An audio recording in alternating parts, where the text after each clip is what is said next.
asalaamu calaykum saaxiibayaal, waa saaxiibkiin taamir rikaab isku soo laabasho wanaagsan. filimku wuxuu ku bilaabmayaa koox booliisa ayaa habeen si qarsoodi ah ugu dhuumatay warshad iyagoo rajaynaya inay si lama filaan ah u qabtaan koox dembiilayaal ah oo daroogo halkaas kula jira, laakiin dhawaaq lama filaan ah ayaa qof walba maqlay, taasoo keentay in dhammaan dembiilayaasha ay kala cararaan. islamarkiiba mid ka mida dembiilayaasha si uu u tirtira cadaymaha wuxuu daadiyey alaab qaydhiin oo daroogo ah, taasoo uu si toosa ugu tuuray dhanka webiga. midabka casaanka ah ee dareeraha ayaa raacay socodka biyaha oo ugu dambay ku shumay meel dooxa ah. yaxaasida biyaha ku nool ma aysan badbaadin markuu dareerahaasi maqaarkooda galay. qaar ka mida hidisidayaashooda ayaa bilaabay inay isbedelaan. dhanka kale waxaa layna barayaa Kayl oo ahayd ardayad sare oo cilmiga biolojiga barata ayaa dhowaan la kulantay murugo weyn kadib markii walaalkii Jimmy uu si geesinimo leh ugu dhintay dagaal uu kula jiray burcad. si ay u macaasalaamisay walaalkeed si sharaf leh, Kayl waxay qorshaysay inay dambaskiisa ku daadiso meelaha quruxda badan ee Florida. arrintan waxa uu sheegtay keliya saaxiibteedii ugu dhaweyd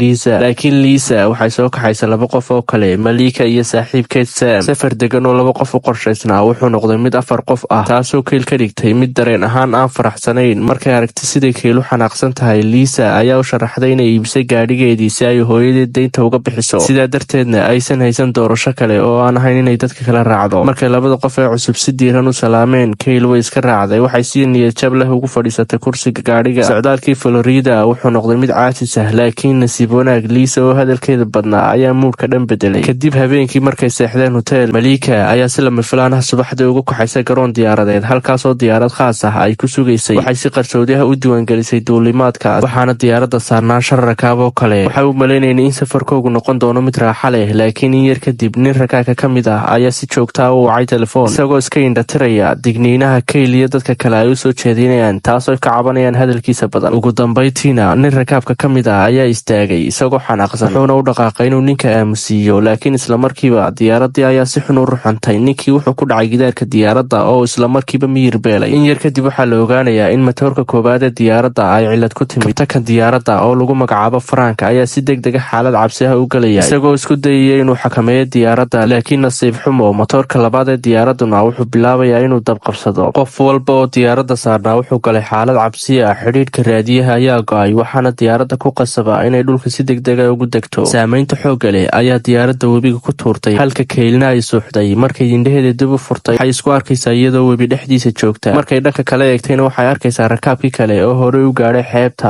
iyadoo weli naxdin ka muuqato. Kayl ayaa dadaal ku bixinaysa inay ka baxdo biyaha, waxaana ka caawinaya Lisa iyo Sam iyagoo dib u eegaya burburka diyaaradda. dadka badbaaday waxay bilaabeen inay ka walwalaan sidii ay ula xidhiiri lahaayeen dunida kale. gabadh rakaabka ka mid ahayd oo lagu magacaabo Sue ayaa si daran lugta uga dhaawacantay, waxayna Kayl iyo kabtan Frank isticmaaleen suun si ay dhiiga ugu joojiyaan. isla wakhtigaas Frank wuxuu ogaaday inuu duuliye ku-xigeenkii Ray uu maqan yahay. wuxuu galay webiga isagoo magaciisa ku qaylinaya, laakiin wax jawaab ah ma helin. dareenka kooxda ayaa hoos u dhacay. diyaaraddu waxay ku dhacday meel ka mid ah webiyada Florida oo ah deegaanka ugu weyn ee duurjoogta, kana buuxaan yaxaasi aad u halis badan. haddii aysan helin caawimaad, xaaladdu waxay noqon doontaa mid dhimasho leh. Kayl ayaa markaasi ogaatay arrin argagax leh, taasoo ah in diyaaraddu aysan ka diwaangashanayn maamulka duulista hawada, taasoo ka dhigan in black boxkii diyaaraddu uusan shaqaynayn. rajada kaliya waxay ahayd inay isbadbaadiyaan. nasiib wanaag Frank wuxuu aqoon u lahaa deegaanka, markaas kooxdu waxay bilowday inay urursadaan agabka la heli karo si ay lug u bilaabaan. nin ka mid ah kooxdu wuxuu ka helay telefoonka burburkii diyaaradda. markaas ayay Lisa maqashay cod shanqaraya oo ka imaanaya doog agagaarkiisa. markay raadisay codkaas, waxay ka heshay dhulka ukumo yaxaas oo aan weli jabin. iyadoo kooxdu agab la-aan tahay, haddana waxay Lisa gelisay shandadeeda dhowr ukumood, halka Frank iyo Lisa oo agabka abaabulayay ay aragtay Lisa qof taagan webiga. markii uu Frank eegay, wuxuu arkay Ray oo si lama filaan ah uga soo baxay biyaha. waxay u carareen isaga iyo Kayl si ay u soo jiidaan Ray, laakiin ka hor inta aysan gaadhin, yaxaas weyn oo afkiisu furan yahay ayaa kasoo muuqday gadaasha Ray. daqiiqada gudaheed, yaxaaskii ayaa bilaabay in Ray jidhkiisa uu cuno, dhiigna uu qariyay biyihii. qof kastoo xeebta taagnaa wuu argagaxay. Frank iyo Kayl waxay bilaabeen inay u dabaashaan dhanka dadka. Kayl waxay dadka kale u sheegtay in yaxaasku badanaa aysan dadka u weerarin si fudud, taasoo la micnaa inay meel ku dhow webiga ay dhigteen dhalahooga. kooxdu waxay si kama ah ugu dhowaadeen deegaanka yaxaaska. mudnaanta koowaad hadda waxay ahayd in laga baxa goobtaasi. Frank wuxuu u sheegay kooxda inay u baahan yihiin inay gaarhaan meesha ugu sarreysa ee keynta si ay u ogaadaan halka ay joogaan iyo halka magaaladu ku xigto. in yar kadib wuxuu arkay in dhammaan beedadkii la qaatay oo hal ukuni laga tegay. yaxaaska weyn ayaa sameeyey oohin cabsi leh, laakiin dadka badbaaday ma aysan ogeyn in khatar cusub si aamusan ugu soo socoto. waxay socdeen maalintii ilaa ay habeen noqotay. ugu dambayntiina waxay gaadheen meel biyo biyaha ka fog si ay halkaasi ugu nastaan. daalkii iyo cabsidii maalinta oo dhan haystay dadkii si dhaqsa ayay u seexdeen. habeenkii nin ka mid a kooxda ayaa u kacay si uu musqusha u aado, laakiin taleefankiisa ayaa hoos u dhacay. markuu taleefanka soo qabsay istirina wuxuu arkay yaxaas weyn. uu argagaxay, laakiin nasiib xumo yaxaaska ayaa kusoo booday oo madaxiisa si toos ah u gooyey. subaxnimadii dambe kooxdu waxay ku naxday muuqaalkii foosha xumaa. yaxaasyadu sida caadiga ah ma weeraraan dadka, laakiin midkan wuxuu muujiyey xumaan xaddhaaf ah, taasoo la micno ah in dhalihiisii laga haysto. Frank oo wax badan arkay noloshiisa wuxuu xasuusiyey sheeko hore oo la xidhiirtay yaxaasyada Florida. markuu sheekadaas uga sheekeeyay qof walba waa uu naxay, iyagoo aan garanayn waxay sameeyaan. Kayl waxay aragtay guri alwaaxa oo aan ka fogeyn halkaas. waxay u soo jeedisay inay tagaan meeshaas bal inay wax ka helaan. qof walba uu ku raacay. markay meel banaana gaadheen, Kayl waxay si degdeg ah u dareentay wax khaldan. waxay dadkii u sheegtay inay istaagaan sababtoo ah yaxaasyo dhowr ah ayaa ku dhowaa. laakiin Lisa oo ogayn khatarta way dhaaftay dhammaan dadkii oo ay hore u socotay. Kayl waxay si degan ugu sheegtay inay istaagto, waxayna la tashatay kooxda intii kale ka hor intaysan Lisa waxba samayn. yaxaas ayaa Lisa ula baxay gudaha dooga isagoo jiidanaya. isla markiiba yaxaasyo kale ayaa gadaal ka soo muuqday. kooxdu waxay la kulantay go'doomin, waxayna bilaabeen inay hore u cararaan. Lisa way dhacday, laakiin si degdeg ah ayay uga fakatay afka yaxaas weyn. ugu dambeyntii waxay gudaha u galeen gurigii alwaaxa ahaa, laakiin yaxaasyadu weli way daba socdaan. Sue oo lugta ka dhaawacnayd ayaa yaxaas lugta ka qabsaday. qof walba oo guriga gal waxay ku dadaalayeen inay xidhaan albaabka, laakiin yaxaasku wuxuu soo riixayay albaabka. Malika iyo Sam waxay ku dhufteen madaxiisa faas. Suena way badbaaday oo saaxiibadood ayaa badbaadiyey, laakiin yaxaaska weyn ayaa aad u gadooday. wuxuuna bilaabay inuu albaabka guriga si xun u garaaco, halka kooxduna ay ku dadaalayeen inay albaabka xidhaan. Malika iyadoo cabsi ku jirto ma aysan caawin saaxiibadeed. taas beddelkeeda waxay dooratay inay derbiga ku garaacdo lugteeda si ay u baxsato. kooxdii dhammaan xoogooda waxay saareen sidii ay albaabka u xidhi lahaayeen. ugu dambeynna waxay adeegsadeen alaab culus si ay albaabka u xidhaan. dhowr daqiiqo kadib yaxaaskii weynaa ayaa joojiyey weerarka. haddana waxay maqleen qaylo dheer oo Liisa ka timaaday dhinaca banaanka. murugo ayaa wejigooda ka muuqatay. waxay ogaadeen inay xataa naftooda badbaadin karin, iska daa inay cid kala caawiyaan. habeenkii Kayl waxay bilowday inay dar yeesho lugta Sue. si lama filaana yaxaas weyn oo la joogay yaxaasyada kale ayaa bilaabay inuu yaxaasyadii kala weeraro. indha cagaaran oo ifaya ayaa mugdigii ka soo muuqday, taasoo aynu ogaanayno in suntii bilowga lagu darayo webigu ay saamaysay. si ay badbaado u helaan waxay isku raaceen ilaalinta albaabka inay isku bedbedelaan habeenkii. Kayl iyadoo aad u daalan waxay ku riyootay walaalkeed Jimmy oo dhintay isagoo qof kale badbaadinaya. marka ay istiri bastoolada qaada si ay u difaacdo, burcad ayaa si degdeg ah u toogtay Jimmy. Kayl way ka toostay riyadii iyadoo dhidid badan wejigeeda ka muuqdo. waa berigii Sam wuxuu helay khariirad taasoo uu ku arkay warshad 3 meel u jirta dhinaca kale ee webiga. waxay rajo ka qabeen inay caawimaad ka helaan halkaas. Frank wuxuu u sheegay inuusan weligiis ku arag wax dhisma ah halkaas, wuxuuna u malaynayay inay tahay sawir ilmo yar sameeyey. haddii dhismuhu uusan jirin waxay noqon doontaa khasaare weyn, laakiin waxay la kulmeen dhibaato kale oo ah cunto yari. markii la isku dayay xalkana, Malika waxay eedda dusha ka saartay Kayl. waxay isku dayday inay ka qaado dambaska walaalkeed si ay u cunaan, laakiin kabtanka ayaa ku wargeliyey inay iska daayaan isqabqabsiga. Frank wuxuu qabtay codbixin. dhammaan marka laga reebo Malika waxay doorteen inay baxaan oo ay halis galaan, taas oo ka fiican intii ay u dhiman lahaayeen iyagoo sugaya badbaado. inta aysan bixin ka hor, Kayl waxay siisay digniin muhiima kooxda, taasi oo ah haddii aad il ku qabato yaxaaska marnaba ha ka jeedsan. taas beddelkeeda u orod si sagsaag ah. waxayna ku tidhi yaxaasyadu waxay gaari karaan 24 mayl saacadii. haddii uu ku qabsado ha isku dayin inaad la dagaalanto. ilkihiisa waa adag yihiin, awoodda daamankiisuna waxay jabin karaan lafdhabarta ama xitaa birta, laakiin waxay leeyihiin meelo ay u nugul yihiin sida indhaha iyo sanka, laakiin keliya marka ay beriga joogaan weeye. dhanka kale, Malika waxay ka tanaajusay qorshihii ahaa inay ku hadhayso guriga, waxayna ku biirtay kooxdii. dhanka kale, lugtiisu way sii xumaatay iyadoo lagu jiro nasasho. Malika waxay ku adkaysatay in lasii socdo iyadoo aan ka damqanayn dhaawaca Sue. tani waxay keentay in dadkii kale ay ka cadhoodaan arrinka, laakiin Sue wax dood ah ma gelin. kadib nasasho gaaban waxay sii waday socodka iyadoo uu ninkeedu taageerayo. markay maqlaan shanqadha biyaha waxay garteen in webi u dhow yihiin, waxayna heleen webigii lagu xusay khariirada. habeenkii hore roob baa da-ay, taasoo ka dhigan in maanta yaxaasyadu isqarinayaan si ay u qalajiyaan jirkooda. kani wuxuu ahaa wakhtigii ugu habboonaa ee la baxsan karo. Kayl waxay soo jeedisay in dooniyar la sameeyey si webiga looga gudbo. kooxdii waxay u kala baxday howlaha. intay qoryaha ururinayeen, Lisa waxay maqashay sanqar cashiib ah. markay baadhitaan samaysay waxay la kulantay yaxaas weyn. iyadoo xasuusan dhimashadii dadkii hore, waxay ul ka qaaday dhulka iyadoo si toosa isha uga mudday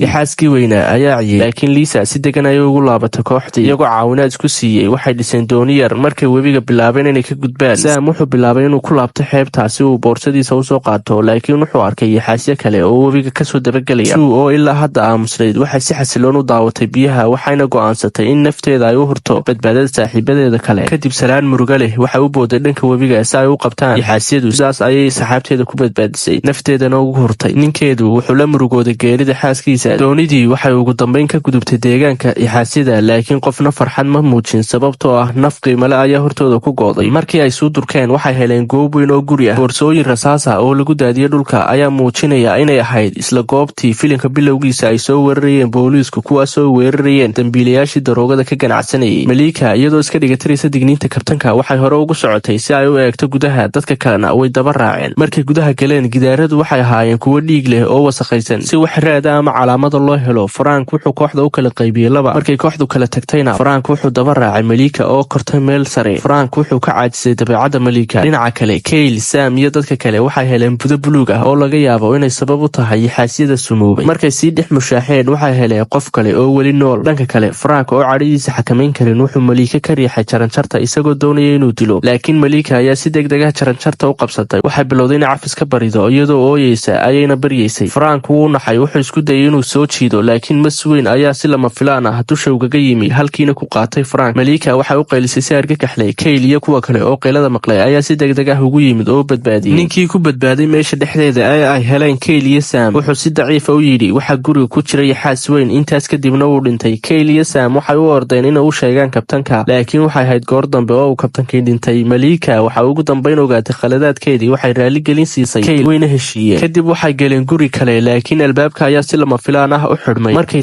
toosashiteenna waxay arkeen yaxaasiya gudaha jiifa. si lama filaana Kyle waxay aragtay telefoon dhowr tallaabo u jiray yaxaasiyada. rajadii badbaadada ayaa dib ugu soo noolaatay, laakiin waa in yaxaasiyada dhex maraan iyadoo aysan cidna toosin. waxay ahayd mid aad u adag, iyagoo neefta isku celinaya ayay dhaqaaqeen. yaxaasiyada ayay sidii ku dhex mareen, laakiin nasiib xumo Kyle ayaa taabatay yaxaas ma uusan kicin. Sam ayaa si lama filaana u siibtay isagoo dhawaaq sameeyey. yaxaasiyadu way tooseen. Sam uu ka jeestay isagoo argagaxay, sidoo kale oo iloobay digniintii ahayd inuusan ka jeedsan yaxaaska ee ay siisay Kyle. nasiib xumo markiiba yaxaaskii ayaa si xun u cunay Sam. Kyle waxay gaartay taleefankii waxayna wacday gargaar iyadoo u sheegaysa meesha ay joogaan. markaas ayay heleen albaab kale, laakiin markii ay fureen yaxaas kale ayaa dhex joogay. in yar kadib Alisa ayaa xasuusatay wax muhiima. waxay jeebka kala soo baxday ukumahii yaxaaska ee ay markii soo qaadanaysay. Alisa waxay si tartiiba ugu dhawaatay yaxaaskii. yaxaaskiina waxa uu jeestay Alisa wuxuuna ka qaniinay gacanta. nasiib wanaag Kyle waxay heshay bastoolad waxayna ku riday yaxaaskii, laakiin waxba kama tarin. ugu dambeyn waxay isticmaashay wax dareere ah oo meesha yaalay, waxaanay go'aansatay inay ku gubtay yaxaaska. dhammaan yaxaasyadii guriga ku jira oo dhan ayay ku gubtay halkii. dadkii badbaadayna waa ay soo baxsadeen. helikabtar degdega ayaa timid. safarkii murugada ahaana meeshaas ayuu ku dhammaaday. Kyle waxay ugu dambeyn dabaska walaalkeed Jamie ku daadisay Florida. waxay qaaday geesinimadii walaalkeed oo kale. nolosha iyo dhimashada hortooda isdhiibku marnaba ma ahayn xalka, keliya dagaalka iyo geesinimada ayaa horseed u noqday badbaadadooda. sheekada filimkeenuna halkaas ayay ku dhammaatay. haddii aad rabtid la socodka filimaanta maalinlaha ee aanu halkan soo dhigno, fadlan janaalkeena gudaha u gal, subscribe saar, gambaleelkana furo. mahadsanid.